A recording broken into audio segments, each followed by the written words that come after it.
or the devil himself. Except tomorrow. As a nightmare.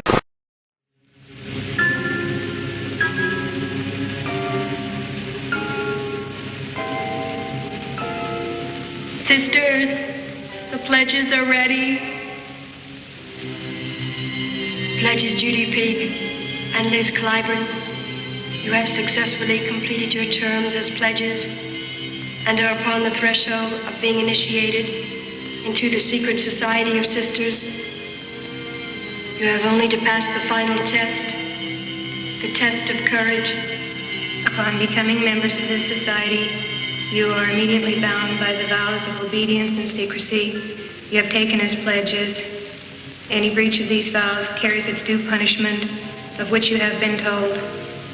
You are reminded that acceptance of these vows is for life, and therefore not to be taken lightly. Do you wish to be so bound? I do. I do. Sister Initiator, proceed with the final test.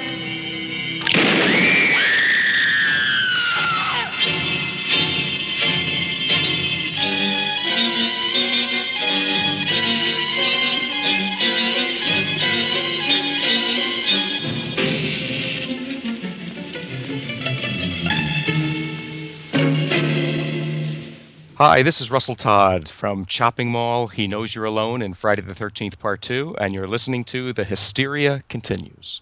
And indeed you are. Welcome back to The Hysteria Continues. This is episode 307, and this time we're attending a very different type of reunion of lots of lilac chiffon and early 70s fashions in the proto-slasher Sisters of Death. Nathan, this was your pick, wasn't it? So is it this one you've been excited to cover? Yeah, I saw it when I was a kid, and I have loved it, ever since. I guess it always just kind of stuck with me. Okay, because I would say, I will not discuss it too much up front, but I would say it's not necessarily what I describe as a typical Nathan pick.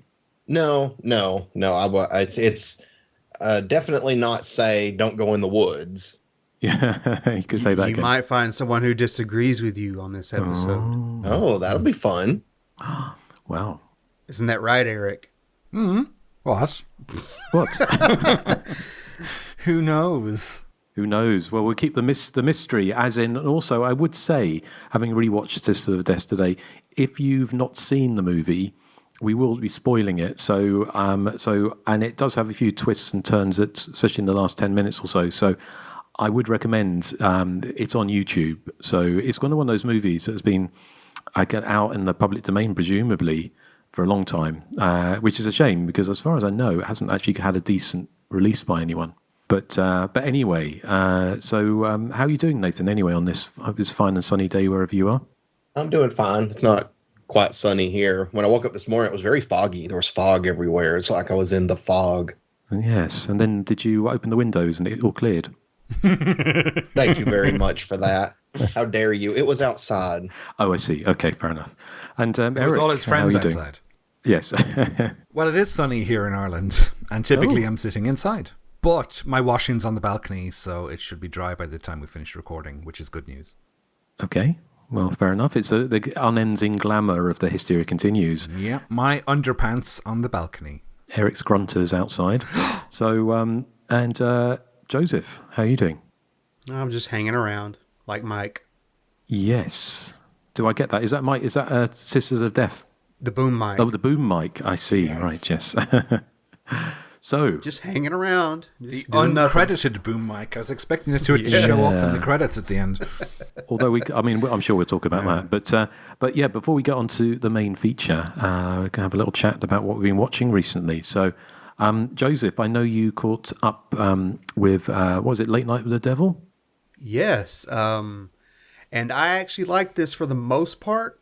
I thought the period detail was exquisite, and the movie is not boring at all.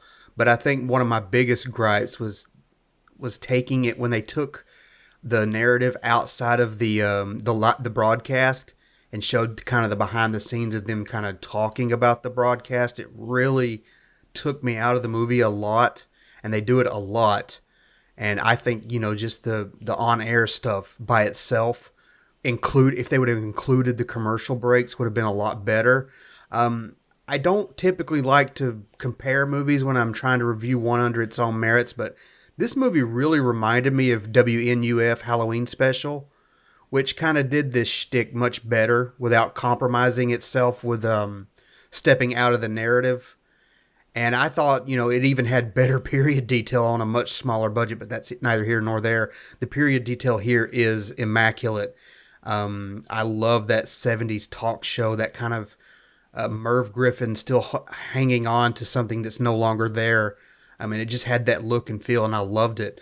So I enjoyed this, but I felt it could have been boiled down a little better, so it would be a little more effective in telling its narrative. I think it just took too many side steps at the end. I just think it does what a lot of these found footage movies do also, in trying to incorporate everything, including the kitchen sink during the final 5 minutes.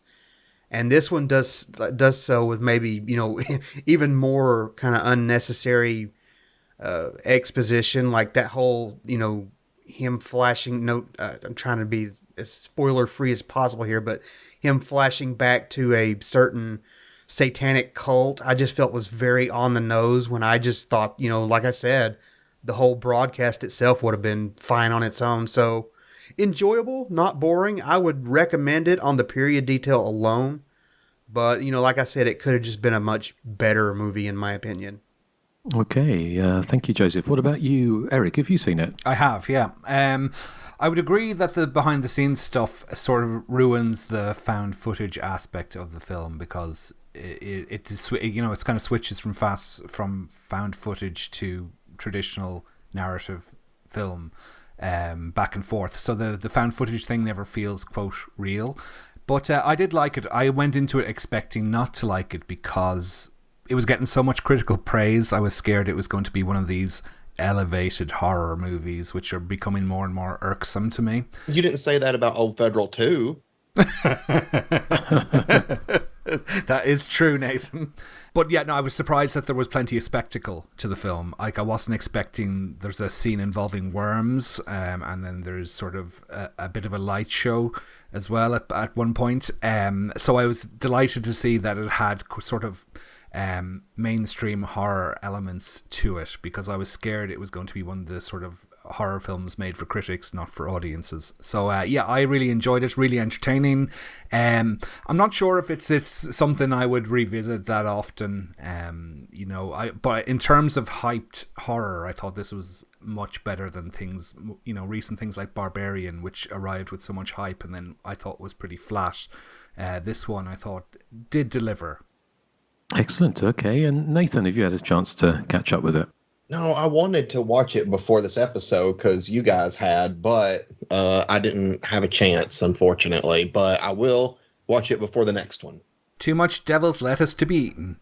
I saw it as well, and I enjoyed it for the most part. I thought it was very well done, and I say the attention to detail, the 1970s. I mean, even for somebody, I kind of guess growing up, I was in the 70s as I was a kid, and there were talk shows, but they were more like Wogan, which Erik will know Terry Wogan. But yes, did you have Wogan? We did. Yes. So that was much more. There wasn't that kind of I don't know, the American sort of Johnny Carson. I mean, obviously know of it through sort of seeing various clips over the years, but that slightly kind of everyman chummy walking around, making jokes and having kind of like a backup comedian type thing isn't something that we really had in the UK until maybe the 90s. So. But having said that, I liked it. I thought, for me, the thing was, I was kind of expecting it to be a bit scary, but I don't think it really worked. It didn't really generate. It didn't generate chills in the way that, say, something like the BBC Ghostwatch did, which, of course, at the time was, caused a huge controversy, and obviously probably is the kind of inspiration for this, where people thought it was actually real. It's sort of like it was supposed to be this kind of, it was a drama, if you've not seen it, showing this kind of investigation of this house, haunted house, that kind of based on the Enfield haunting, I kind of guess, and but kind of going back to the live in the studio, and then all kind of hell breaks loose. and it was very controversial because someone killed themselves after watching it, thinking it was real.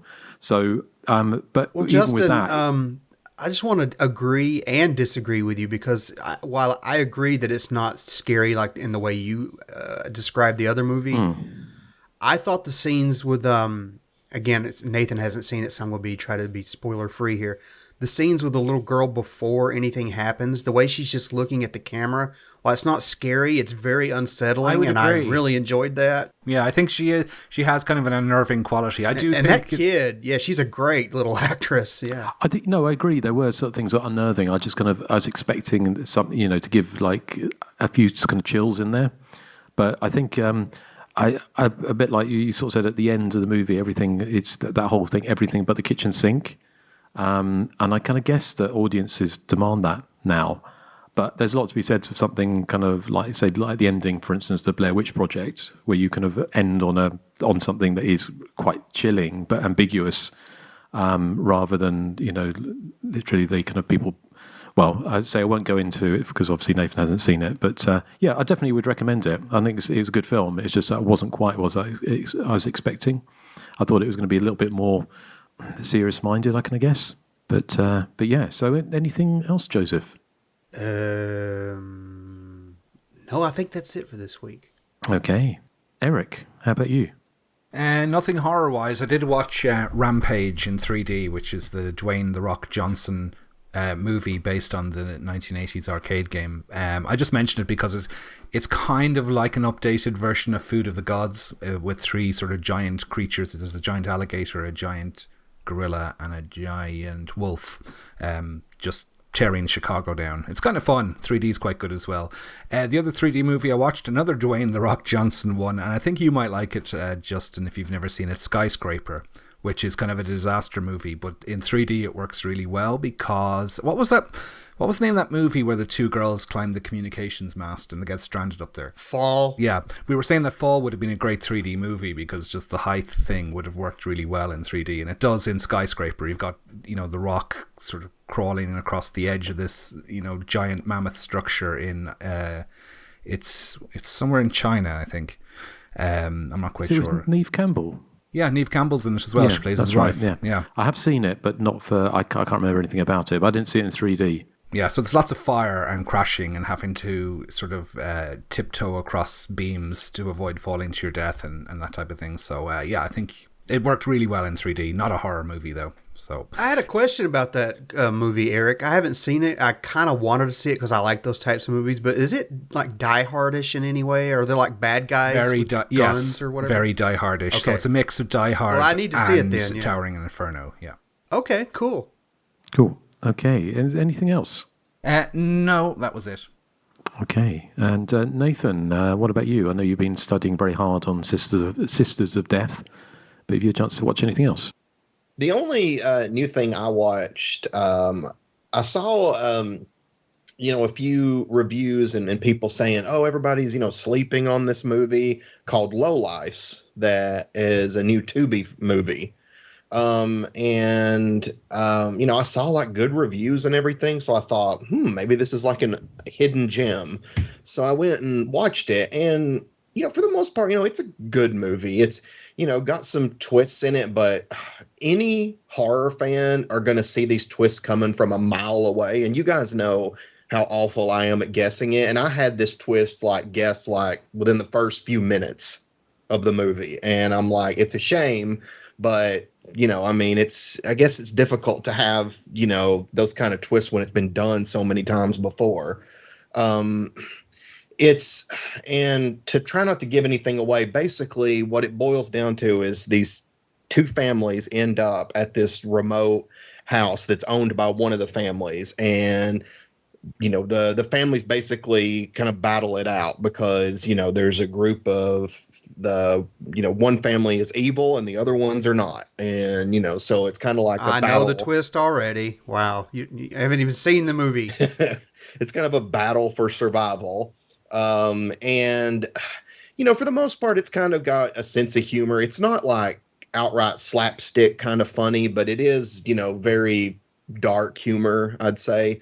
But I think the problem that I get, from movies like this is when there's certain characters that just really annoy me, and they just won't stop talking. And yeah, I mean, everybody in the movie, I thought acting wise was fantastic. And there are some really good death scenes. And I mean, it sounds like I'm saying it's not a good movie, and that's not the case. Like, I think it was overall a really good movie. I'd probably give it at least a 6 out of 10. The reason I wouldn't give it higher though, is I don't like the ending. I don't like the ending, especially in the sense of, you have a certain character in the movie, and this character seems to be going through kind of an arc, you know, like, you think that this character is going to have this big story arc, and then nothing comes of it. It just ends up being totally wasted. And I was just thinking, what was the whole purpose of that little, side story? I mean, it went nowhere. You could have taken it out and it wouldn't have mattered to the plot. So, I mean, that was kind of annoying to me. But there are some very satisfying deaths in the movie, though. There are certain characters, especially some of the more obnoxious ones, when they get their comeuppance, it feels very good. So, like I said, 6 out of 10, it's definitely worth a watch, but don't get your hopes up too much based on reviews you're reading online that it's like some fantastic movie that nobody's watching. I mean, it's good. It's just not fantastic. I can see the Low Lives Blu-ray cover now. Nathan Johnson, it feels very good. Excellent. Well, thank you, Nathan. Is there anything else? No, that was it. Okay.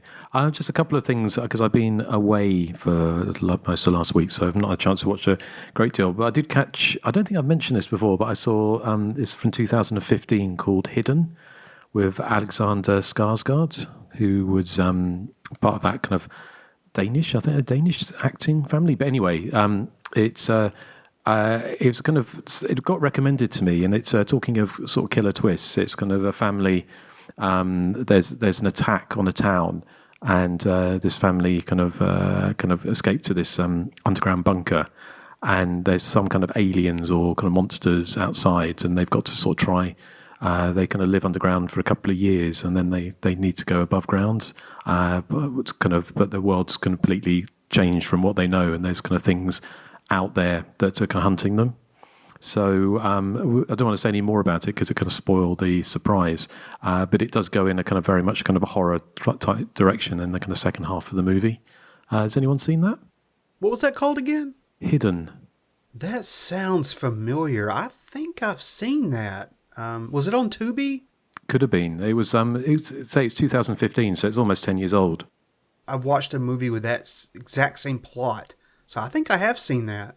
Okay, well, we'll talk off air about the twist and see if you kind of it's a film you saw. But the other movie I saw was Dix the musical, which have any of you heard of that?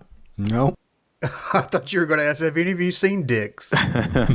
Stuart made us watch it with his sister and her husband, and I don't think they've ever seen anything like it. If you imagine John Waters at his dirtiest making a musical, then it is kind of like that. And it's kind of, I consider myself quite unshockable, but there is it's got people like Megan Mullally from who played Karen in what was that sitcom? Will and Grace. Will and Grace, of course, and also Nathan Lane. And I'm sorry that I know that.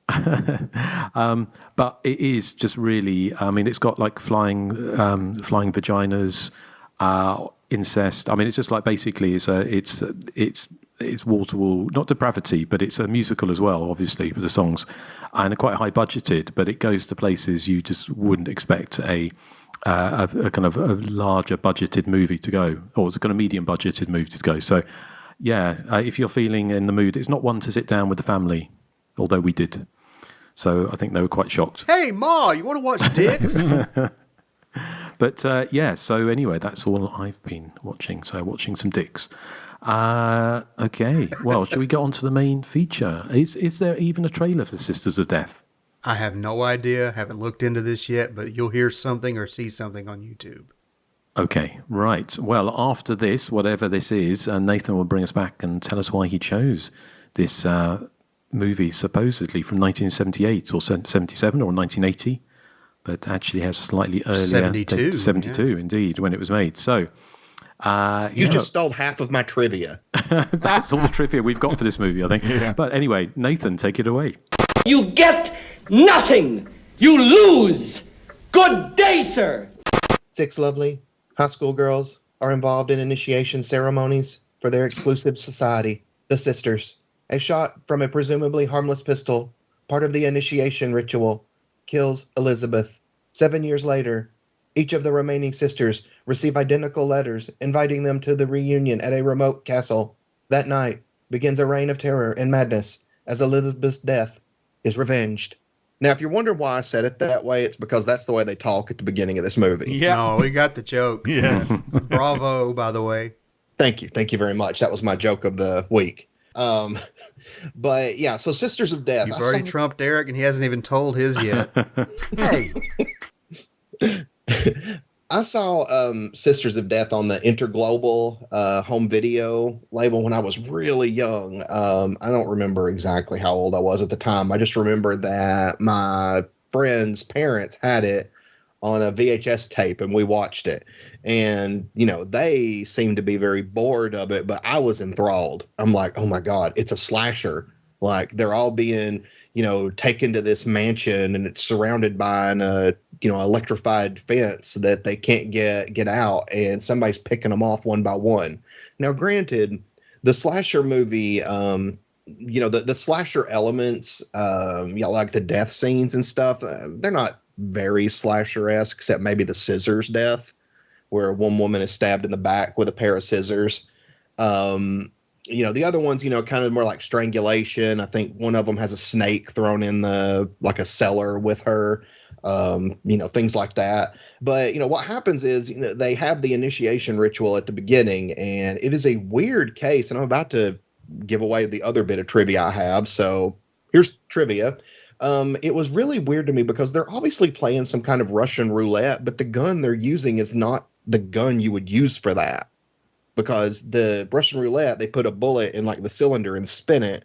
And you don't know if you're going to get the bullet or not. But this is just like a gun with a bullet in it. It's supposed to be blanks, but of course one of them's not a blank. And one of the initiates is killed. Well, as it turns out, when they all go to the reunion, the girl's father has summoned them all there. And, is basically holding them hostage. He wants to know the truth about what happened to his daughter. And then, an unseen character starts picking everybody off one by one throughout. So I'm going to get into spoilers because, honestly, the ending to this film is probably one of my favorite endings of all time. Just because I love the way it pans out. But, at the end, you got, one of the last girls one of the last girls still alive is tied to a chair while the guy has this big Gatling gun and he's, spinning the crank, and it's some bullets are blanks and some are not. And, he's got, an accomplice, one of the girls is helping him. And, she's saying, I know that you wanted to know everything. It's because you switched the bullets. And of course the tied up girl is like, I didn't do anything. I don't know what you're talking about. And, it gets kind of wild and crazy. And, she gets rescued and all that. And my favorite part, though, is at the very end. And he's just like, we finally made it, made it out alive. And he's going to the car and she's like, no, Mark. And he turns around and she's like, I made it. And then she shot him. And I'm like, oh, my God, she really was the bad guy. And I'm like, I thought that was amazing. And that's pretty much what it was memorable about the film to me. As I got older, I'm like, I always remembered that ending because I just thought it was such a great capper to the film. But, I love all the characters in it. I think Claudia Jennings is great. She was really good in The Single Girls as well. I liked her in that one a lot too, which I think was filmed around the same time as Sisters of Death. Sadly, she passed away in a car accident when she was 29. Now it's just way too young. But I think the movie in general, it's I find it fun and entertaining. I love the 70s fashions. I think that's great. I think it does it can get kind of slow at times. Like the pace of it can get pretty slow. But to me, that doesn't ruin the movie for me. I think it's still fun. If the pace is slow, then I'll just look at the outfits. Do you think do you mean the bits where it stops for the father to play his flute for 5 minutes? Yeah, I would say that was could have been maybe removed out for a little bit, or maybe shortened the flute playing to a smaller amount of time, maybe. But getting into this, Justin, what are your thoughts? Oh, okay. Yes, I enjoy Sisters of Death. I mean, it has that early 70s kind of ambience that I really like. I mean, it is a weird movie in some ways because it has all the elements for like an exploitation classic, which I would say that Single Girls kind of more is, because that one is it's more of a proto-slasher, really. It's got Claudia Jennings and one of the other people who's in this, whose name I forgot to write down, but she and that one's set at a swingers resort, isn't it, where someone's picking people off one by one in more kind of proto-slashery kind of ways. But this kind of has all those kind of the exploitation chops, I can guess, but it is a PG movie. So you've got these beautiful women, some of them who've done lots of nudity and other things. Of course, Claudia Jennings kind of came to kind of sort of some kind of fame through her kind of Playboy centerfolds in the late 1960 and 1970, I think it was. So there's no nudity in this at all, and the violence is kind of pretty muted. There's a little bit of gore with the gunshot at the beginning, but I could see this easily would have played on TV with very little in the way of cuts, and it felt in some ways like a TV movie, which isn't a dig, because obviously I do love those kind of early 70s TV movies. It has enough of that kind of ridiculousness, especially the ending. I think I do love how you described the ending with this kind of, Claudia Jennings tied to a chair, and this the main guy, the father, having this kind of Gatling gun or kind of machine gun, kind of with all these blank and real bullets in there, and then that kind of fight that ensues, and it all gets very kind of campy and fun towards the end.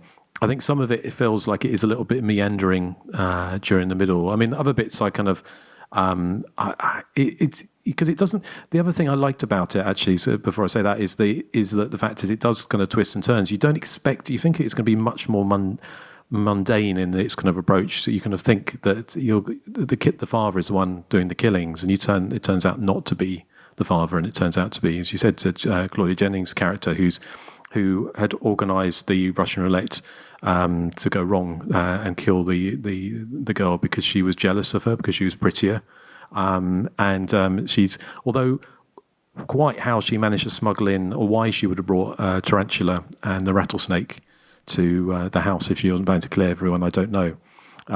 Maybe she found them on site. Possibly, yes, fair enough, perhaps. But yeah, so those kind of twists are really kind of elevated that end of the film, and I think it could have possibly done with sort of some of the energy in other places. Although I did like I think it's probably the only kind of proto-slasher or slasher movie where somebody's attempted Buddhist chants to try and save themselves. Because there's that girl having a kind of breakdown, isn't it? She's kind of rocking Buddhist chants, and then she's dead within 5 minutes anyway. So yeah, I enjoyed it. I think if it had a slightly more exploitative elements, like maybe some more nudity and sort of more gory gags, that it was kind of more like some of those really fun kind of trashy gialli that were kind of being pumped out around the time, then I think it probably would have a better sort of standing and be better remembered. But again, without getting into too much background, it's one of those films that has been. I saw it originally on VHS. I had the American VHS of it, and I think it went into public domain because it was one of those ones that seems to be perennially on those kind of 50 horror movie DVD box sets that used to come out in the 2000s. So as far as I'm aware, neither this or The Single Girls, which for me is a better movie. As in it kind of pushes more of those early 70s boundaries. It have had any kind of digital love, really, have they? I don't know. I don't know why. I mean, it probably possibly because it's public domain, presumably that no one's going to take a punt on putting out this on a special edition. Although I would like to see it as it is meant to be seen. Because we talked a little bit about the boom mic popping up. I'm presuming that's just because it hadn't been matted off for sort of 16:9 presentation or something. But yeah, I enjoyed it. I think it's a fun film. But yeah, with some reservations. Very cool. Very cool. What about you, Eric? Yeah, I have a lot of reservations, I'm afraid, Nathan, about this film. I mean, I don't hate it, but I think it's good in places, but overall, I just find it a bit meh. I think it has a really strong opening, the sorority ritual, where they all speak in that funny tone of voice, as you were mentioning. I think there's real suspense at play there, even though I was questioning, like you, like if this is a game of Russian roulette, they're using the wrong type of gun, surely. And not that I don't even know that much about guns, but even I could figure that part out. And all that setup of getting them to this secluded mansion was really good. What happens for me, though, is the film kind of falls apart once the father reveals himself and says that he's going to kill them. And then they all sort of act in a manner which is not kind of logical. They all sort of split up to go to the bed, have showers, just wander around with no real sense of urgency to escape. There's 7 of them, although we know towards the end that one of them is the killer. But as far as they're concerned, they need to stop the father from killing them. So why don't they just gang up and overpower him? He looks like he's in his 60s. There's 5 girls and 2 guys there. I mean, it just makes no sense. Why do they just wander around and take showers and get menaced by tarantulas? So it's this kind of mid-section which doesn't generate any suspense, any tension at all.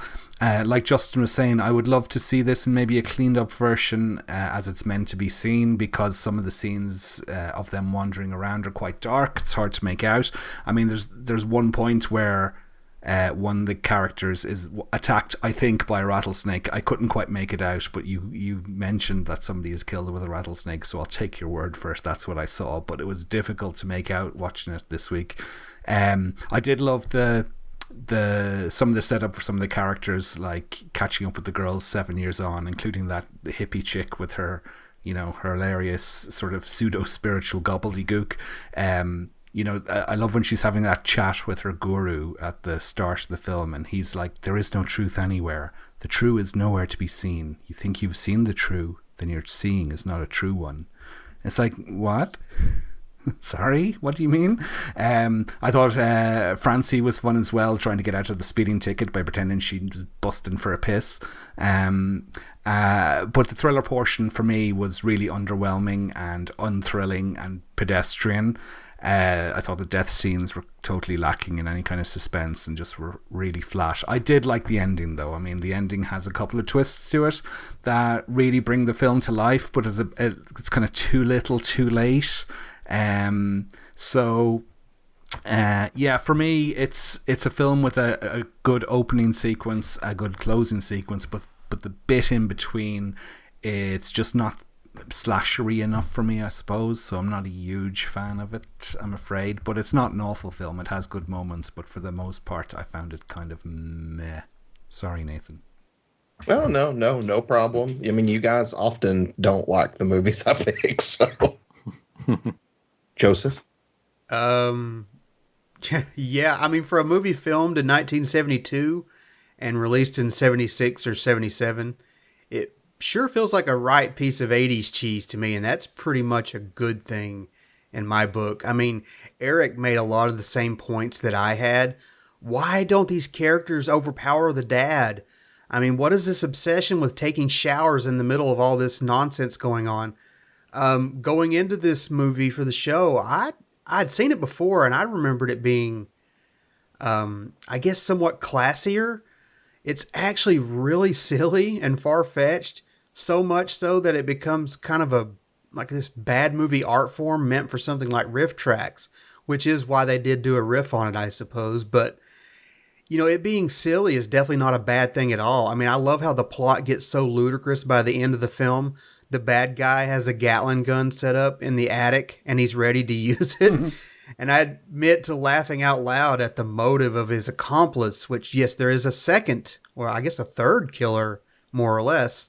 which, I don't know, becoming a self-professed whore has to be a first as far as motives are concerned. It's like, Justin. You made me a whore. I kept thinking the whole time, Erik has to love this scene. I did love that She's like- scene, yes. Yeah. I also like the stinger that ends the movie with the reveal of the unseen killer, which I remember thinking back in the day was this startling surprise, and I guess it kind of is. But now all I could think was how little sense it made, considering, who she's got the gun on and how completely and utterly unnecessary that is. I mean, you are free and clear. Why would you pull a gun on this person?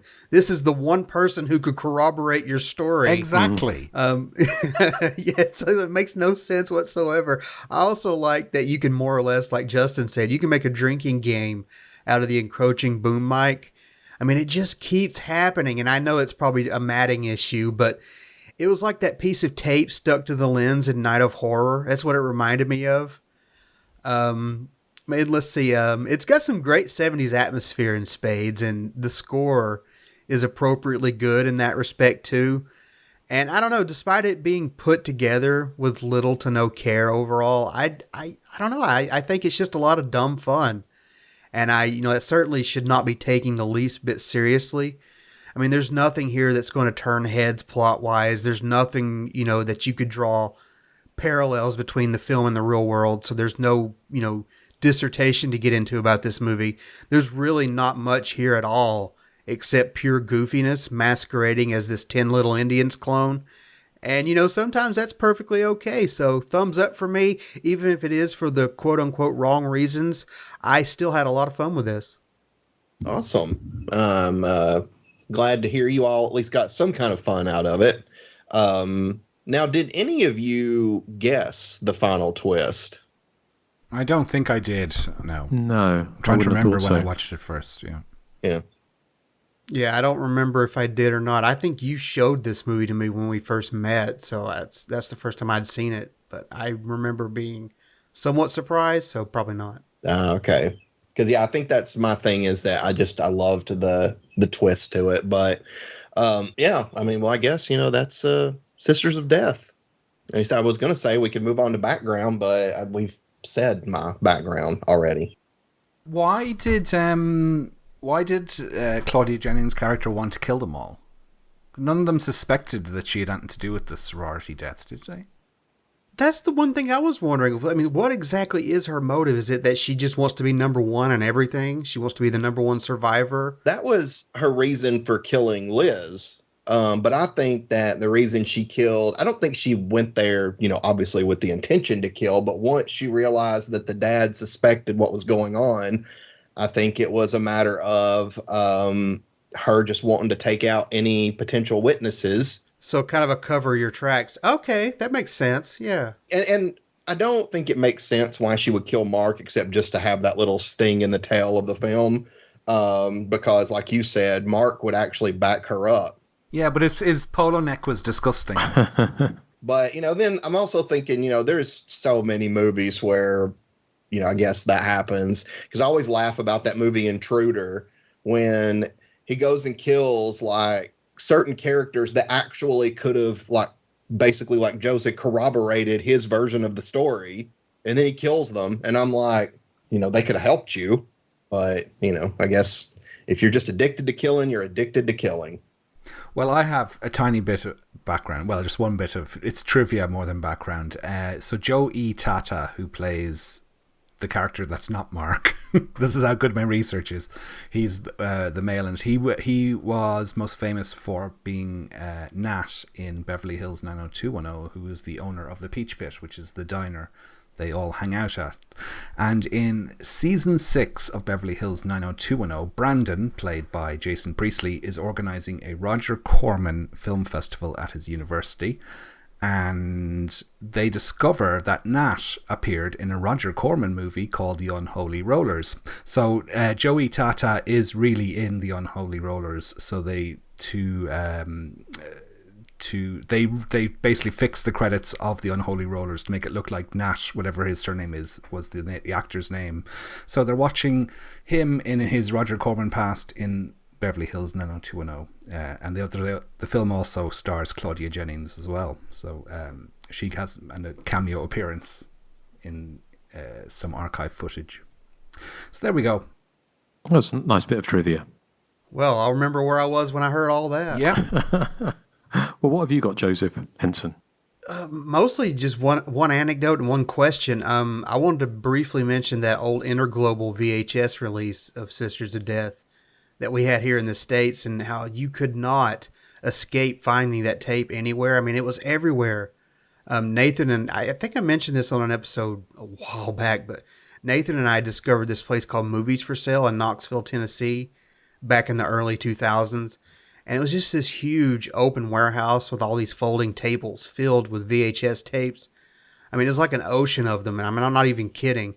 And if you wanted that Interglobal VHS released, you could actually walk out of there with about 200 unopened copies. They were still shrink wrapped. Of Sisters of Death. Something happened with this movie. Like it got released by Interglobal or something. And somebody ended up with like several hundred copies of this movie just sitting there. Sisters of Death landfill. Yeah, it was the Sisters of Death landfill. And, on top of all the other great movies you could find there, I mean, you could just, you could have a Sisters of Death fest. But the question I had was like, I tried to look into how this fell into the public domain, and I'm not even certain that it is in the public domain. I couldn't find any information on any public domain registry about this movie. Maybe I overlooked it, but my assumption that it is in the public domain, that's why a lot of people just kind of re-release it on those cheapy DVD sets, but I don't really see anything of it being there at all. I think it's obviously really murky with those kind of sets, isn't it? Because I don't know. I know that sometimes some films that haven't been released are because they can't find the rights holders. So I couldn't. This film is probably out of, thank God we're not doing commentary for it, because out of, there's a few films that we can find so little information on. Death by Invitation. Death by Invitation would be one, yes, definitely. This movie just feels like it was forgotten completely. Well, it didn't come. It was made in 1972, wasn't it? Clearly, because it's not like a 1977 film. I've seen it credited under a few names, even listed on being shown on TV in 1980 as a 1980 production, and it clearly isn't. Weirdly, I could find no information about this at all with like newspaper clippings. In so much there was a couple of bits, but there was I found something from 1972 saying Claudia Jennings was going to be filming this movie under its original title, which was Death Trap. But it kind of it didn't get released, although. Strangely, there is a one sheet out there. If you Google it, there is an American one sheet for the movie. So it either played, once somewhere or things, but there's no evidence. There's no cinema listings. Certainly no reviews of it at all. So it kind of disappeared until it got the some TV showings in the early '80s, and then that's that Interglobal release.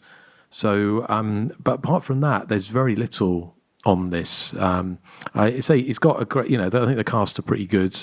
Obviously Claudia Jennings was in some fantastic kind of early 70s exploitation movies like the Unholy Rollers and Swamp Bait, and of course Gator Bait. Well, it's actually down. You did this last time on the Fango issue. You guys had an argument about Gator Bait and Swamp Bait. I think they're two different movies. Well, I think there might be, because she's down as being in Swamp Bait on her. Oh, is she? Okay, I apologise. That's okay. But you apologized on the last one too, Erik. Oh, did I? Wow. It's not like us to repeat things. No, never. But and then she was in. There's a number of things in the late 70s. She was up actually to be in Charlie's Angels. Apparently, she lost out the role in for Charlie's Angels, which would have been interesting.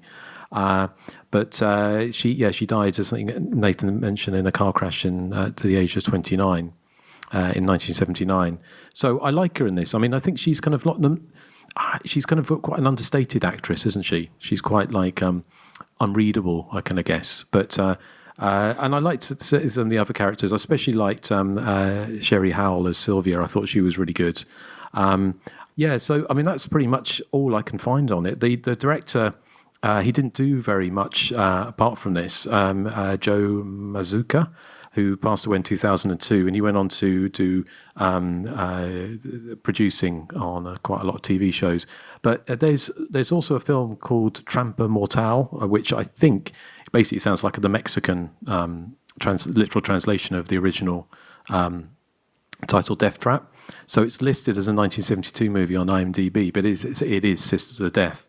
So yeah, whatever happened with it, there is a story to be told there. But most of the people involved in this movie are dead, probably.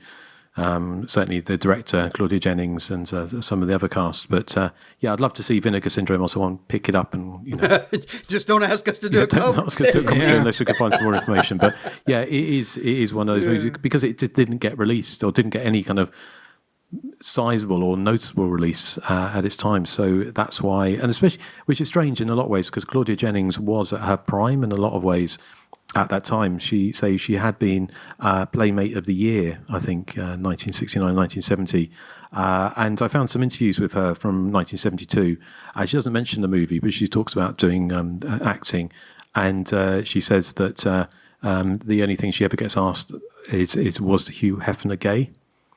Bizarrely, and was he? But she said absolutely, definitely not. She said, but then seriously doubt that. Yeah. Well, he did have a gay lover, so yeah, maybe bisexual. Bisexual, yeah. But she made it sound like she knew him intimately. So, but there you go. Well, I'm sure she did. Everyone did. Well, everyone did who was involved in. Yes, I'm sure there was lots of that going on in the Playboy Mansion, wasn't there? So, okay, well, yeah. Just to clear up, that swamp bait is the UK retitling of gator bait. Right. Okay. So you were both right. Yes. Oh, isn't that Have nice? you guys ever seen gator bait? No. Is it any good? No. Oh. It's fun, but it's no good, no. Have you ever seen Is it Death Sport with, yes. Is it John Carradine? Yeah. Yeah, it was like a kind of Mad Maxi type thing, isn't it? Yeah. Yeah, I just remember the VHS box of that out all the time when I was used to. Did you say Death Spa? Death Sport. Oh, Sport. Okay. Let's see. That's not a Mad Max movie. It's a slasher movie. So, what was the consensus on the group, Joseph? Well, hold on to your hats, guys. We had a whopping, impressive, astronomical 6 comments on this. Ooh. One. Yeah.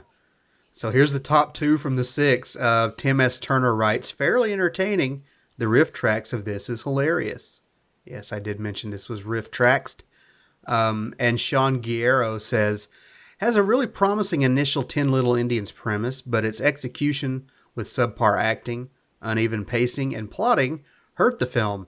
Still, its drive-in stylings make it marginally watchable, but really is perhaps only for the hardcore low-budget explorers, i.e. the Nathans only.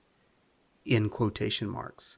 Follow us on Facebook and Instagram to stay up to date on everything we're doing. Listen on Amazon, Apple, iHeartRadio, Spotify, YouTube, and about a zillion other podcatchers, both good and terrible.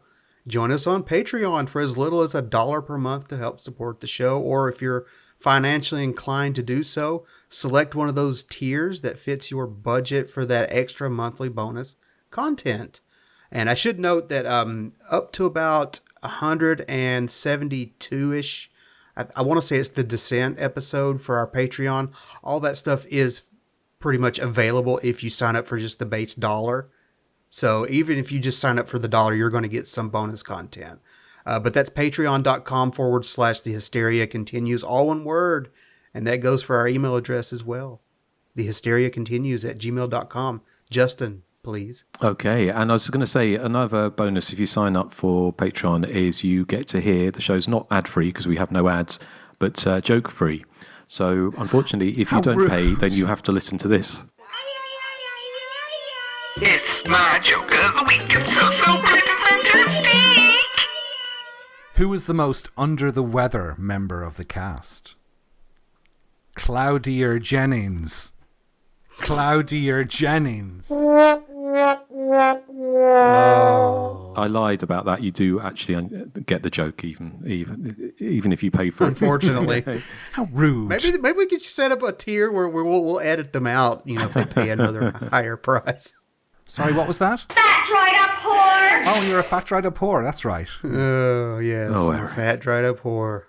But we do have some feedback this time, don't we, I believe? I do. I have one here. It's from Gaz. So, hey team, my name is Gaz. I'm 42 from Liverpool, England. I've been a listener for about 5 years.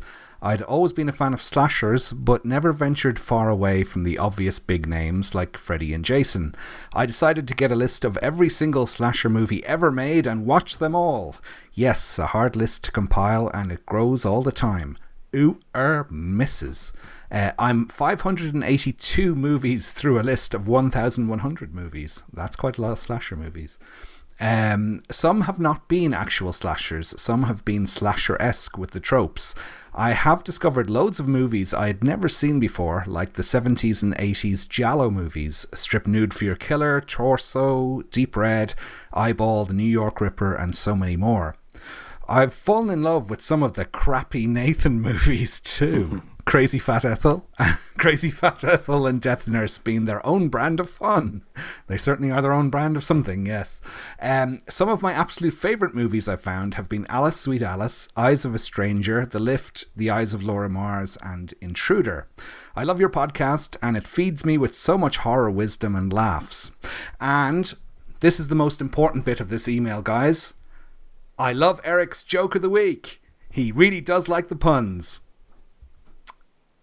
This is where you all agree with this guy and you say, yeah, Erik's joke of the week is the best thing ever. Well, Gaz doesn't have a gift for the gab. Gaz goes on to say, I missed the Carry On quotes. Justin, you need to up your game there. Okay, well, I shall try and squeeze one in. Ooh, matron. I'm not that kind of doctor. And the banter between you guys makes me howl at work.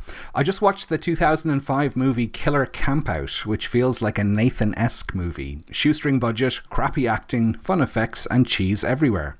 Keep up the awesome work. Love you guys. Gaz Cavalera, the slasher marathon guy from Liverpool. Nathan, Killer Campout? Is that one you're familiar with? No, so I'll have to look that up. Well, thank you, Gaz. That's I'm glad. Hopefully, when you howl at work, you don't get strange looks. But if you do, I hope it's worth it. So yeah, well, good luck with your halfway. The Lift. You mentioned The Lift. Now, is that the Dutch movie? I'm assuming so. Is it? Killer Elevator, right? Yeah, I didn't know it was a slasher, but I haven't seen it. So maybe it's got like some slasher elements. So I might have to look into that. Yeah, I haven't seen it in a long time. I can't remember anything about it. Okay, excellent. Well, thank you, Gaz. Accept that. Hold your horses. The Lift. Is that elevated horror? Oh, dear. Oh, no. You should have totally saved that for when we cover that movie. I'll come up with a better one by then. Hey. That's exactly what he's going to say. German. Does it sound German? It did. I wasn't even trying to do an accent. It sounded like Arnold mocking you. It sounded like Arnold Schwarzenegger. I do have his physique, as Justin will sure clarify. You do. More, I would say, you're not thinking of Danny DeVito in that movie. How rude. Danny DeVito's hot. Good one, Justin.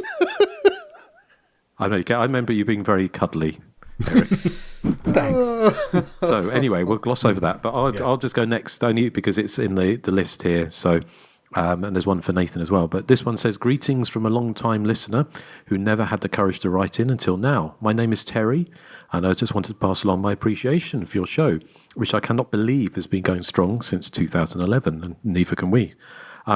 A lot of the better podcasts out there either gave up when the going got rough or lost interest or whatever. But you guys keep enduring. And while I can't speak for everyone, you keep this face smiling every month with all your great insights and humour. I also wanted to ask if you guys will ever bring back the top threes. I love quizzes on Patreon, but I've been praying the top 3 horror films from 2014 will drop any day now. Sad face. You guys are so close to being caught up to 2024. It's something I hope will make a comeback soon. Happy face. All the best from listener Terry. So I think there was a reason why we kind of paused on the top 3s, wasn't there? Well, for me personally, Erik tends to watch all of his. I just kind of go by memory. Well, yeah, because I can never remember mine, and also sometimes I might only have seen one movie that hasn't been picked already, so I'll have to go just find another 2. and watched them for the first time, kind of. So it's not really a top 3 as such. It's just 3 films from that year. It's kind of what it was getting to, because basically we're trying to dig up 12 films that we like from that year. I mean, I'm all for going back to them eventually whenever you guys are ready. But my thing is, like, it would be cool to be catch up, and then that way we could only do like one a year. Like, oh, it's the end of the year, so we could do like, 2025, 2026, just like once a year or whatever. Yeah, makes sense. Or I guess what we could do actually is do a top 3 of the year, couldn't we? So when it comes to like around Christmas time, do a top 3 favorite horror movies that's from what the the year. top 3s are. Yeah, well, exactly. Yeah. So anyway, yeah. Well, that's definitely something we'll consider, Terry. So thank you for jogging our memory. And Nathan, I think you have one. Yes, it says, been listening for a while, probably since 2017, and am about 15 episodes away from being caught up. Then it's on to Patreon. Love you guys, and I got to looking at your body of work, and it got me to thinking how people will browse podcasts and happen upon a show with a lot of episodes and think to themselves, wow, they've recorded a lot of episodes, and then they move on. But if you really stop to think about it, and yes, I am alluding to your show specifically, this isn't just a podcast that has recorded a lot of episodes. This is an impressive body of work that you should all be extremely proud of. Not to mention the mountain of physical media commentaries. Do you have a list, by the way? And the Patreon stuff, which I haven't even tackled yet. This is a curriculum vitae. I'm sorry, I don't know that word. Vitae. It's like a resume. We call it, that's what we call it. It's called a CV over here, but you call it a resume. Oh, okay, got it. All right, so vitae. So really, guys, take that all in, or misses, and be proud of yourselves. You are a force to be reckoned with. And it was signed Franklin, and then put in parentheses, he said, and I look nothing like Franklin from TCM, so don't ask. And he also has a PS, and it says, I think both Toya and Susie are absolute shite. Then he says, just kidding. I like them both, but I admire one and actually listen to the other. I will let you argue amongst yourselves which that is. A difference between listening and admiration. I don't know. Wow. Oh God. Here goes an argument for the next hour. Well, I don't know. I think either way, we're gonna come up both winners and losers, aren't we? So yes, there's no way to win that argument. No. But there is a list, isn't there, of commentaries, which I know you've updated, Joseph, periodically. My God, if I get asked about that list one more time. If you just go to Letterboxd and search for the Hysteria Continues physical media commentaries, I'm sure that list will pop up. Yes, and talking of commentaries, we are about to embark on another couple of months of busy beavering away on some commentaries for some. Oh my God! Some much requested commentaries. So yeah, when we can talk about them, we will. But lots more to come. Because I think once the House Where Death Lives has just dropped, isn't it? With Vinegar Syndrome. Yeah, and also the new track for Nail Gun Massacre. Yeah. From Terror Vision is just been released. So go check that out. It's a brand new commentary. It's not a port of the old one from. Who did we do that for? Was it Vinegar Syndrome or 88? That was 88. That was the infamous seagulling. Seagulling one, yes. That's right, yeah. Okay, yeah. Yeah. I can't remember if you mentioned seagulling in this one. I don't think we do, but there's plenty. We've actually found there was a lot more. We had a lot more information on Nail Gun Massacre for that one. So, do check those out. So, excellent. Okay. Is anything we're missing apart from to just say what we're covering next time? And what we're playing out with. That's it. Yeah, okay. Well, I'll come to you, Nathan, see what your choice is. Just if you've forgotten, you can quickly think of one. But next time, we are going back to the late 90s with the what's I'm trying to think. It was kind of the post-Scream slasher Lover's Lane. Now, the reason I picked this one, and I know it's been not controversial exactly, but I know that some people love it and some people have the opposite thoughts of it, is I haven't actually seen it since, I think I used to have the American VHS copy from probably back in that time, sort of late night, 1999, 2000, or whenever it came out on video. So Arrow did a Blu-ray release it some years ago, so I picked it up when I was in the UK recently. I haven't seen it for going on now, over 20 plus years. So I have very little memories of it. So it's going to be an interesting one to cover anyway. And obviously, we can talk a little bit more about late 90s slashers in that. So that's what we're covering next time. Same boat here. I mean, I saw it when it came out on video over here, and that's the last time I saw it. And I'm actually looking forward to it because what was the movie you picked from the 90s last time that you think I'd remember since I actually enjoyed it? The icy one, the snowy one, Shredder? No. The Clown at Midnight. I thought that movie like kind of held up really well, so I'm hoping Lover's Lane will as well. Well, it's funny, isn't it, when you look back at these movies, because I've been on a bit of a kick with some of the kind of post-Scream slashers, especially the international ones like Schools Out and Schools Out 2. I mean, we have a ton of those we haven't covered, like The Pool. We haven't done that. Anatomy, yeah. Although I was surprised, actually, Anatomy is really very only basic. It's tangentially a slasher. It's not really... It's not a full-out slasher movie. How I remembered it, it was very much promoted as a slasher movie, but I think it was on maybe the most successful German movie of that year. But there's plenty of other kind of films from around that time. The Pool is definitely one. I think we do get asked about that quite a lot, so I think we should cover that at some point relatively soon. But I think the Lover's Lane is also because it's got the distinctions. Anna Faris's or one of her first roles, wasn't it? And then, of course, she went on to kind of fame in the Scary Movie roles, which are kind of basically parodying films like Lover's Lane, but specifically kind of post-Scream movies. So I think it'll be a fun one to have a chat with, and of course also talk a little bit about the Wayne Newton Lover's Lane, which was never made, the slasher movie with Wayne Newton, who was kind of the king of Las Vegas, and it was going to be one of Cannon's slashers that was going to come out around the same time as New Year's Evil and X-Ray, and never got made. But we can talk a little bit about that as well, because that's got quite an interesting background. So so join us for that next time. And Nathan, what are we playing out with? We are going to play out with Sisters Are Doing It For Themselves by the Eurythmics. Okay, very good. Excellent. Okay. Well, thank you for, I was saying we couldn't find more on Sisters of Death. If you got any great background on it, then do write in and let us know. And then we'll be sure to update everyone. But so short and sweet, I guess. And so we'll catch you next time on Hysteria Continues. So say goodbye to the good people. Bye. Goodbye. Bye. Bye.